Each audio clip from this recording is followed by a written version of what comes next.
ప్రభువైన యేసుక్రీస్తు నామములో మీకును మీ కుటుంబ సభ్యులకును ప్రభు దీవెనలో తోడి ఉండుగాక. ఈ సమయంలో మన సహోదరులు మన బైబిల్ గ్రంథాన్ని అపారంగా ప్రేమించే ఒక వ్యక్తి మీరు తమ్ములైన్లో చూసినట్టుగానే ఆయన ప్రవచనాలు మనం విన్నాం.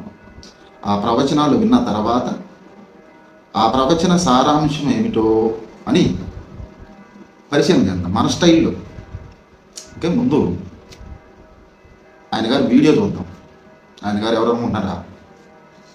మీరు తమిళంలో చూసిన హీరో కరుణాకర సుగుణ. ఆయన వీడియో చూడండి. చూసిన తర్వాత మన స్టైల్లో ఆలోచిద్దాం. తర్వాత మీ అభిప్రాయాలని కామెంట్లో తెలియజేయండి. ఈ వీడియో లైక్ చేయండి, షేర్ చేయండి, సబ్స్క్రైబ్ చేయండి. యేసు మాత్రమే దేవుడు అనే మాట నిజం. సన్నీ లియోన్ మాత్రమే పతివ్రత అనేది నిజం. నా యేసు ప్రభుకి పెళ్లి లేదు. కొండవిడి బాబురావుకి పెళ్ళై యేసు ప్రభు కూడా పెళ్ళైతే ఆయనకి నాకు తేడా ఉంది. ఇంకా బాబా ఏం లాజిక్, మంచి లాజిక్ కదా.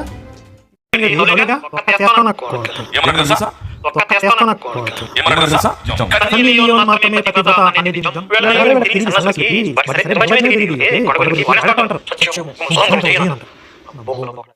ఈయన కొడుకులు ఏడు పంత ఏంటంటే మనం పెళ్లి చేసుకుంటున్నాం, దేవుడికి కూడా పెళ్ళి భార్య ఏంటి, ఆయనకి మనకి తేడా ఏంటి? బాబా ఏం లాజిక్, మంచి లాజిక్ కదా. ఇప్పుడు నేను ఇస్తా చూడే. అనకాపల్లి అప్పారావు ముడ్డు మీద తన్నించుకుని దేవుడు కూడా ముడ్డు మీద తన్నించుకుంటే తేడా ఏముంది అసలు? నీకు అర్థమైందా? ఇప్పుడు అనకాపల్లి అప్పారావు ఏదో దొంగతనం చేసాం, జాంకాయలు కోసుకున్నాడు దొంగతనంగా జామ తోటలో చొరబడి ముడ్డు మీద తోలు లేచిపోయేలా కొట్టారు. అనకాపల్లి అప్పారావు కొట్టారు. వీళ్ళ దేవుడిని కూడా, వీళ్ళు దేవుడిగా భావించబడుతున్నటువంటి యేసు కూడా ఆ రోజు యూదులకి నచ్చని పనులు చేశాడు. వాళ్ళు కంప్లైంట్ చేశారు, పట్టుకున్నారు, సిత కొట్టేశారు. అనకాపల్లి అప్పారావు ఏడ్చాడు, వీళ్ళు యేసు ఏడ్చాడు. అనకాపల్లి అప్పారావు ఉందంటే వామ్మ వాయ్యో అన్నాడు, వీళ్ళ యేసు కూడా వామ్మ వాయ్యో అని కేకలు పెట్టాడు. ఓరు దేవుడో ఓరు నాయనో అని అనకాపల్లి అప్పారావు ఏడ్చాడు. వీళ్ళ యేసు కూడా ఓరు నాయనో ఓరు దేవుడు, నన్ను ఎందుకు ఒగ్గేసేవరో దేవుడు అని చెప్పి ఆయన ఏడ్చాడు. మరి అనకాపల్లి అప్పారావుకి మీ వాడికి ఏట్రా తేడా? కొండగొరిన కొడక చెప్పరా? అనకాపల్లి అప్పారావుకి రక్తం వచ్చింది, మీ వాడికి కొడితే రక్తం వచ్చింది, రసం సాంబార్ రాలేదు కదా, తోలేసిపోయింది కదా. సమస్త విశ్వాన్ని సృష్టించిన మహాశక్తి మన ముడి మీద తంతానా? తంతే అసలు మనం ఉంటామా? తన్నించుకున్నాడు, తన్నారు, కొట్టేశారు అంటే కాదు. చూశారు కదండి మహానుభావుడు. అట్ని ఏమంటారు అంటే మన భాషలో బండబూతులు అంటారు కదా. మన భాషలో బండబూతులు అంటారు. ఇంతకీ ఇతగాడి గురించి తెలుసుకుందాం.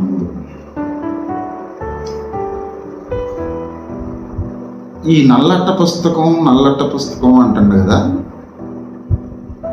ఆయన కూడా గుర్తుందో లేదో ఈ నల్లట్ట పుస్తకం అనే వ్యక్తికి గుర్తుందో లేదో ఓసారి జ్ఞాపకం చేద్దాం. పరిశుద్ధ గ్రంథమైన హోలీ బైబిల్,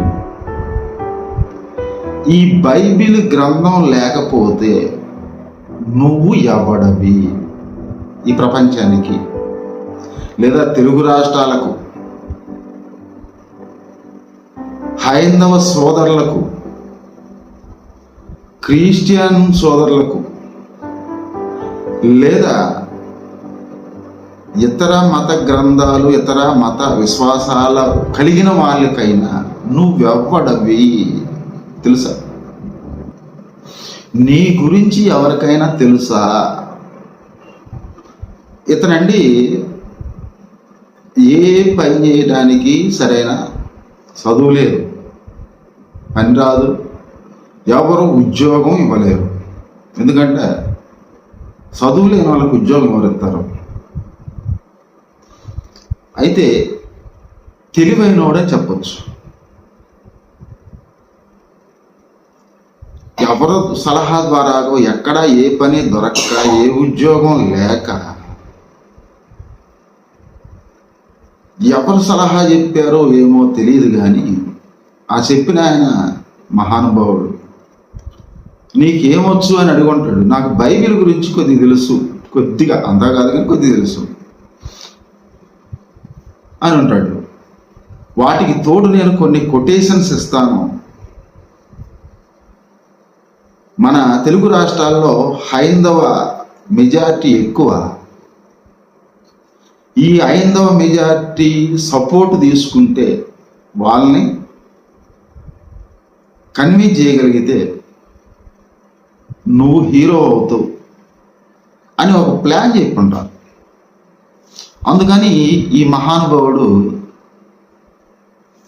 బైబిల్ గ్రంథాన్ని విశ్వసిస్తున్న 50% తెలుగు రాష్ట్రాల్లో 50% ప్రజల్ని బైబిల్ నుంచి క్వశ్చన్స్ రైజ్ చేసి ప్రజల్లోకి వచ్చాడు. మళ్ళీ చెబుతున్నా, బైబిల్లో ఉన్న కొన్ని కొటేషన్స్ అపార్థం చేయించి ప్రజల్లోకి వచ్చావు. బైబిల్ లేకపోతే, సుగుణాన్ని అడుగుతున్నా, బైబిల్ లేకపోతే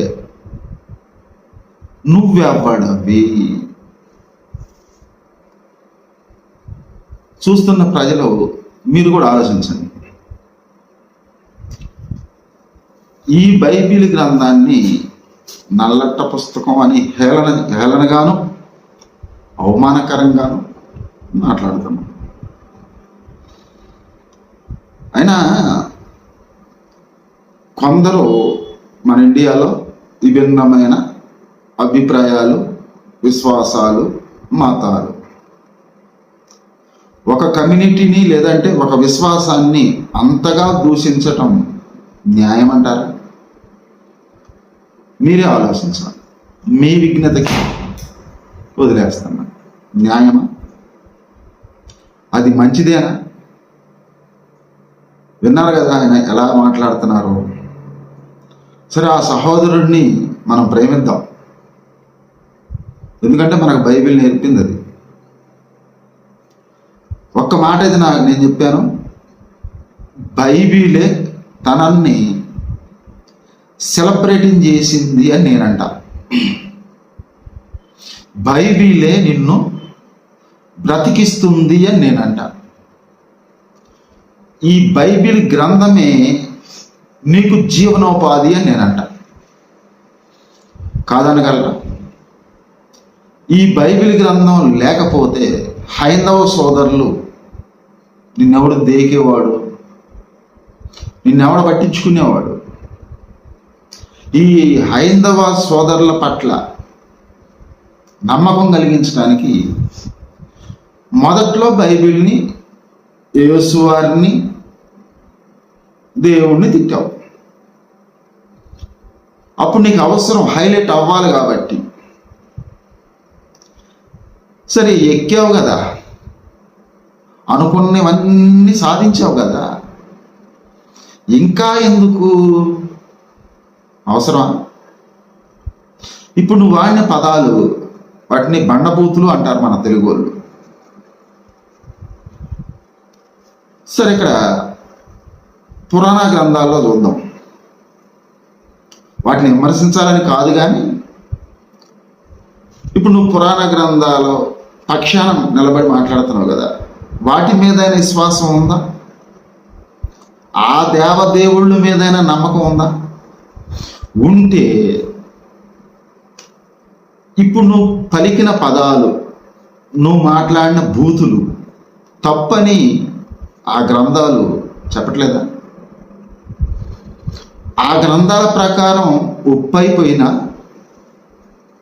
ఉప్పైపోతుందా? విఘ్నులు మీకు అతనెట్ట వెండు, అతనెట్ట ఎవరి మాట పట్టించుకోడు. విఘ్నులైన మీతో చెప్తున్నా, వేద మహర్షి ఇచ్చిన 18 గ్రంథాలు, పురాణ గ్రంథాలు, ఈ 18 గ్రంథ పురాణాలు, వాటిల్లో ముఖ్యమైనవి 3. ఆ 3 గ్రంథాల్లో ఒకటైనటువంటిది గరుడ పురాణం. ఈ గరుడ పురాణాన్ని బట్టి, ఈ గరుడ పురాణాన్ని పరిశీలన చేస్తే నువ్వెక్కడుంటావు? అంటే దాన్ని కూడా నువ్వు ఆ గరుడ పురాణం ప్రకారం కూడా నడుచుకోవట్లేదు, లేదా వేద గ్రంథాల ప్రకారం కూడా ఆలోచించట్లేదంటే అసలు దైవం అంటేనే నమ్మకం లేదా? దేవుడంటే భయభక్తులు లేవా? నా ఆలోచనలు అలాగే అర్థమవుతుంది. దేవుడు అంటే ఒక దేవుడు కాకపోయినా ఒక దేవుడైనా, లేదా నువ్వు నమ్మిన దేవుడైనా దేవుడు అనుకుంటే ఆ మాట్లాడే భాషా విధానం కొంచెం జాగ్రత్తగా ఉంటుంది అనుకుంటున్నాను. అంటే ఆ గ్రంథాల ప్రకారం ఎలాంటి శిక్షలు ఉంటాయో, గరుడ పురాణంలో ఏ తప్పుకి, ఎలాంటి దోషాలకు, ఎలాంటి పాపాలకు, ఎలాంటి బూతులకు ఎలాంటి శిక్షలు ఉంటాయో తెలిసి లేదా తెలియక మాట్లాడుతున్నాం. ప్రపంచమంతా దేవుడని, ప్రపంచమంతా మెజారిటీ ప్రజలు యేసుక్రీస్తు వారి గొప్పతనాన్ని కుల మత వర్గాలకు అతీతంగా యేసు వారిని దేవుడు అంటున్నారు, దేవుడు అంటారు. నువ్వు ఒక్కడవి దేవుడు కాదంటే అయిపోద్దా? సరే, నీకు నచ్చలేదు, అసలు ఆ బండబూతులేంది? ఆ బండబూతులేంటి? సరే, ఈ ప్రయాసంతా నేను అర్థం చేసుకుంటా. ఏదో పేదోడివి, గుర్తింపు లేదు, సమాజంలో గుర్తింపు తెచ్చుకోవాలి, ఏ ఉద్యోగం లేదు, ఉద్యోగం తెచ్చుకోవాలి. నిజమే కదా? ఈరోజు ఎవరికాడన్నా ఉద్యోగం చేస్తున్నావా? కష్టపడి వ్యవసాయం చేస్తున్నావా? ఈరోజు ఏ ఫ్యాక్టరీలోనన్నా మేనేజర్గానో సూపర్వైజర్గానో పని చేస్తున్నావా? ఏం పని చేసి బతుకుతున్నావు? బైబిల్ మీదే బతుకుతున్నావు కాదంటావా? ఇదే మనోళ్ళు పెద్దోళ్ళు మన తెలుగు రాష్ట్రాల్లో ఒక సామెత ఏంటంటే, తెన్నింటి వాసాలను లెక్క పెట్టేవాడు అంటారు. ఇలాంటి వాడిని తెన్నింటి వాసాలను లెక్క పెట్టేవారు అంటారు. బైబిల్ గ్రంథం మీద బ్రతుకుతూ, బైబిల్ గ్రంథం మీద స్టారు అయ్యావు, బైబిల్ గ్రంథం మీదే ఈనాటికి బ్రతుకుతున్నావు. బైబిల్ గ్రంథమే నిన్ను గొప్పని చేసింది, బైబిల్ గ్రంథమే నీకు జీవనోపాధినిచ్చింది, బైబిల్ గ్రంథమే నీకు గౌరవాన్ని ఇచ్చింది. బైబిల్ని తిట్టకపోతే నువ్వెవడవు అని ప్రశ్నిస్తున్నా. అందుకని తమిళంలో హైందవ సోదరులు అంటారు, నా భూతో నా భవిష్యత్, నా భూతో నా భవిష్యత్. ఇప్పుడు మనోడి భవిష్యత్తు మీరన్న ఆ శ్లోకానికి డిఫరెంట్గా ఉంటుంది. అందుకనే ఆ తమిళైన పెట్టాను. తమిళైన పేరు కరుణాకర్. నీ బూతులే నీ భవిష్యత్. అంతే కదండి, విన్నారు కదా మీరు ఆ బూతులు ఎలా ఉన్నాయో. అలాంటి బూతులు మాట్లాడుతూ ఉన్న వ్యక్తిని హైందవ సోదరులు మంచోళ్ళని చెప్పాలి. బూతులు మాట్లాడుతూ ఒక గ్రంథాన్ని దూషిస్తూ ధర్మరక్షణ ఏంట్రా అని ఒక్కళ్ళు కూడా ప్రశ్నించరు పాపం అతన్ని. హైందవ గ్రంథాలు ఒప్పుకుంటే నాకు తెలిసి అయితే ఒప్పుకోవు. ఒక మతాన్ని దూషించి, ఒక మతాన్ని అవమానపరిచి, ఒక దేవుణ్ణి కొందరు దేవుడు అనుకుంటున్న, కొందరు విశ్వసిస్తున్న కొన్ని కోట్ల మంది ప్రజల విశ్వాస ఆరాధ్య దైవాన్ని దూషిస్తూ ఉంటే ఏ ప్రజలు, ఏ కమ్యూనిటీ ఒప్పుకోరు. మరి హైందవ సోదరులు ఆయన మెచ్చుకుంటున్నారు లేదా నెత్తిని పెట్టుకుంటున్నారు? ఆయన్ని ఇంకా నువ్వు బూతులు తిట్టు అంటున్నారు, నాకు తెలియదు. వాళ్ళ విజ్ఞతకే వదిలేస్తున్నాం. సరే, ఈ వీడియోలో ఆయన మాట్లాడిన ప్రతి మాటకి సమాధానం చెప్పే అవసరం కానీ గత్యంతరం కానీ నాకు లేదు. కానీ ఆయన ఎవరు చెప్పినా వినడు. ఎన్నో డిబేట్లు జరిగినాయి ఎంతో కాలం నుంచి. ఆయన బైబిల్ మీదే ఈ భూమి మీద బ్రతకాలనుకుంటుండు, బైబిల్తోనే బ్రతుకుతుండు. బైబిలే నీకు నీడనిచ్చింది, నీ జీవనోపాధి బైబిల్ అని నేను చెప్తున్నా. సరే, ఈ భారతదేశంలో విభిన్నమైన మతాలు ఉన్నాయి. ఎవరి ఆలోచన కొలది ఎవరికి నచ్చిన దేవుణ్ణి వాళ్ళు ఆరాధిస్తూ ఉన్నారు.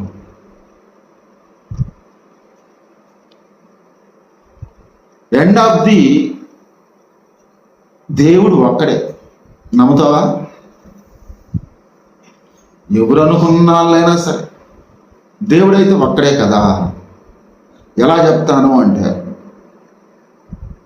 ఈ సృష్టిలో భూమి ఒకటే, మానవ నివాస యోగ్యమైనది భూమి ఒకటే. ఆ ఒకే ఒక్క భూమి మీదే మానవ జాతి నివసిస్తుంది. మానవ జాతి ఒకటే. 84 కోట్ల జీవరాశులు కలిగిన ఈ భూమి, ఆ 84 కోట్ల జీవరాశుల్లో మనిషి ఒక జాతి. మనిషి ఒక జాతి. భూమి ఒకటే, మనిషి జాతి ఒకటే. సరే, నీ దేవుడు గొప్ప, నా దేవుడు గొప్ప, వాళ్ళ దేవుడు గొప్ప అని చెప్పేసి గొప్పలు చెప్పుకుంటున్న వాళ్ళు, వాళ్ళ ఆయుష్, వాళ్ళ పుట్టుక, వాళ్ళ జీవన శైలి, ఏ దేశంగా అయినా, ఏ రాష్ట్రమైనా, ఏ ప్రపంచమైనా, ఏ జీవన శైలి అయినా, మనిషి అన్న వాళ్ళు మానవ జీవిత శైలి ఒకేలా ఉంటుంది. మార్పు ఏమైనా ఉందంటారా? సరే, ఈ భూమిని మానవ కోటిని పరిపాలించడానికి పైన సూర్యుడు ఒక్కడే. పైన సూర్యుడు కూడా ఒక్కడే. ఈ మానవ కోటి సమస్త జీవరాశుల్ని పరిపాలించే వాళ్ళు కూడా ఎంతమంది ఉంటారు? ఒక్కరే ఉంటారు. ఆ ఒక్క వ్యక్తి నిజంగా నేను అనుకున్న దేవుడు, నువ్వు అనుకున్న దేవుడు ఎవరో ఒకళ్ళే ఉంటారు. సమస్త లోకానికి ప్రకృతి కుల మత భేదం లేకుండా 10,000 కిలోమీటర్ల సదరం కలిగిన ఈ ప్రకృతి నేల అందరికీ సమానంగా సూర్యుడిని, చంద్రుణ్ణి, నక్షత్రాలని, పంచభూతాలని ఇస్తుంది కదా. ఏం పేదోడని తక్కువ ఇస్తుందా? ఉన్నవాడని ఎక్కువ ఇస్తుందా? సావు ధనికుడని, పేదవాడని, ఐశ్వర్యవంతుడని ఏ భేదం లేదు కదా. అందరికీ వస్తుంది కదా. ఆ సావు ఆయుష్ కూడా కులాన్ని బట్టు, మతాన్ని బట్టు డిఫరెంట్ ఏమన్నా ఉంటుందా? ఎవరు బతికినా 60, 70, 80 సంవత్సరాలు, మహా అయితే ఒక 100 సంవత్సరాలు. ఆ తర్వాత అయినా ఈ దేహాన్ని అనగా ఈ అతుకులు బొంతను వదిలేసి వెళ్ళిపోవాలి కదా. ఆ తర్వాత ఏంటి? కరుణాకర్ పరిస్థితి మందే. అది దైవ భయం అంటారు. ఈ 60, 70 సంవత్సరాలు బ్రతకటానికి నువ్వు వేసే ఎత్తులు, పాటలు ఇంకేమన్నా 30, 40, ఇంకెన్నాళ్ళు? ఇంకొక మా అయితే ఏ తెగులు, ఏ కరోనా, ఏ విపత్తు, ఉపద్రవం రాకపోతే ఇంకొక 20, 30 ఒకవేళ నీకు డబ్బు ఉండి బాగా వైద్యం చేయించుకుంటే మన సినీ యాక్టర్ లాగా, అంటే నీ స్టైల్ అలాగే ఉందనుకో, మన సినీ యాక్టర్లో హీరోలు హీరోయిన్లు ఏ మెయింటెనెన్స్ అయితే ఉందో ఆ మెయింటెనెన్స్ ఉంది మీకు. ఓకే, కాదని చెప్పను, మిమ్మల్ని తక్కువ చేయను. ఎంత ఉన్నా వాళ్ళు పోతున్నారు కదా, ఒకళ్ళెమ్మట ఒకళ్ళు పోతున్నారు కదా. పోయిన తర్వాత నీ స్థితి ఏంటో ఎప్పుడైనా నీకు నువ్వైనా ఆలోచించుకోగలిగావా? నీకు నువ్వైనా పరిశీలన చేసుకోగలిగావా? ఓకే, సోషల్ మీడియాలోకి వచ్చి బండబూతులు తిడితే అవతల కొంతమంది కమ్యూనిటీ మీకు రాళ్ళు పడేస్తారు, అదే వెనకేసుకునే రాళ్ళు. అందుకోసం నువ్వు మాట్లాడుతున్నావు. ఆ బూతులు ఐదవ గ్రంథాలు కూడా ఒప్పుకోవు. ఆ బూతులు ఈ పురాణ గ్రంథాలు 18 ఒప్పుకోవు. ఇప్పుడు నేను చూస్తుంటా కదా, మన పల్లెటూరులో చూస్తే ఈ సోషల్ మీడియాలో నీలాంటి వాళ్ళు, అటు సేవకులు పాస్టర్లు కావచ్చు, నువ్వు కావచ్చు, ఇంకా మీలాంటి వాళ్ళు ఒక 10 మంది తప్ప, అటు 10 మంది ఇటు 10 మంది, ప్రతిమా ప్రజలందరూ ప్రశాంతంగా భక్తితో ఎవరి గుడికి వాళ్ళు వెళ్ళి పూజలు చేయించుకుంటున్నారు. ఆత్మవిశ్వాసంతో ఉపవాసాలతోనూ అన్ని కార్యక్రమాలు ప్రజలందరూ బాగానే చేసుకుంటున్నారు. ఎవరు నమ్మిన దేవుడిని వాళ్ళు. ముస్లింలు మసీదుకి వెళ్ళి టైం ప్రకారం వాళ్ళ ఆచారాలని వాళ్ళు పాటిస్తున్నారు. సామాన్య ప్రజలు హ్యాపీ, బాగానే ఉన్నారు. క్రైస్తవులు వాళ్ళ చర్చిల్లో, ఈ పెద్దల గురించి నేను చెప్పను కానీ, పూరిపాకలు వేసుకొని పేద సేవకులు తిండి తిప్పల మానేసి లేకపోయినా సేవలో ఉన్నోళ్ళు చాలామంది ఉన్నారు. ఇక ఎడుగూడి మీలాంటి వాళ్ళు సోషల్ మీడియాలో హీరోలు అవ్వటానికి వచ్చిన వాళ్ళు మాత్రమే ఇలాంటి దుస్సాహసాలు చేస్తుంటారు. సరే, నువ్వు హీరో అవ్వటానికి దుస్సాహసం చేసావు, బాగానే ఉంది. ఇప్పుడు 30-40 వచ్చినాయి. ఇందాక నేను చెప్పిన గ్రంథాల ప్రకారం నీ తిత్తి, అంటే ఈ అతుకులు బొంత అనే తిత్తిలో నుంచి నీ దేహం బయటికి వెళ్ళిన తర్వాత నీ జీవితం ఏమవుద్ది, నీ బ్రతుకు ఏమవుద్ది? నీతిమంతుడని తీర్పు ఉండదా? అవినీతిమంతుడని తీర్పు ఉండదా? అది ఓవర్ చాయిస్. పరలోకమందు ఉన్నాడు దేవుడు, దేవుడు అన్నాయన పరలోకమందు ఉన్నాడు, అంటే ఆకాశానికి పైన ఉన్నాడు. మనము మనుషులు భూమి మీద ఉన్నాం. మనోళ్ళు పెద్దోళ్ళు చెప్తుంటారు, ఆకాశం మీద బురదయ్యాలని చూస్తే అది తిరిగి మన మీదకే వస్తుంది. కరుణాకర్ చెప్తున్న ప్రతి దానికి ఫలితం, నువ్వు కర్మఫలాన్ని నమ్ముతావు కదా.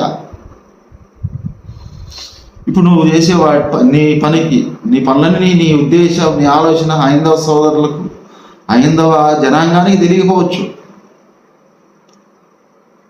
నీ గురించి నీకు తెలుసు కదా. అది న్యాయమైన కార్యక్రమాలేనా? న్యాయమైన కార్యక్రమాలేనా? నిన్ను బట్టి, నీ ఉద్దేశాలను బట్టి, నీ పనులను బట్టి కర్మఫలం ఉంటుంది కదా. మరి ఈ కర్మఫలం సామాన్య ప్రజలకేనా, లేదా నీకు కూడా ఉంటుందా? ఉంటుందో లేదో ఒక పంతులు గారు చెప్తాడు, చూద్దాం. కర్మ ఎవరిని విడిచిపెట్టడం తెలుసుకోండి. మీ ఆలోచన విధానం ఎలా ఉందో, మీరు ఏదైతే చేస్తున్నారో దానికి రెట్టింపు స్వాధ్యంగా ఉంటూ ఉంటే ఖచ్చితంగా భగవంతుడు దానికి రెట్టింపు సంతోషాన్ని, భోగభాగ్యాన్ని, సౌభాగ్యాన్ని ఇస్తాడు. మీరు కుళ్ళు, కుతంత్రం, మోసం, దగా, వీటితో ఇలానే ఉంటూ పరిగెత్తి పడుకుతూ ఉంటే దానికి తగ్గట్టు కూడా భగవంతుడు నెగిటివ్ కర్మలు ఇస్తాడు. గుర్తుంచుకోండి, ప్రతిదీ కూడా అనుభవించే పోతాం. భగవంతుడు చూస్తూ ఉంటాడు, గుర్తుంచుకోండి. మీరు ఏమైతే చేస్తారో దానికి రెట్టింపు ఇస్తాడు. నెగిటివ్ అయిన పాజిటివ్ అయినా.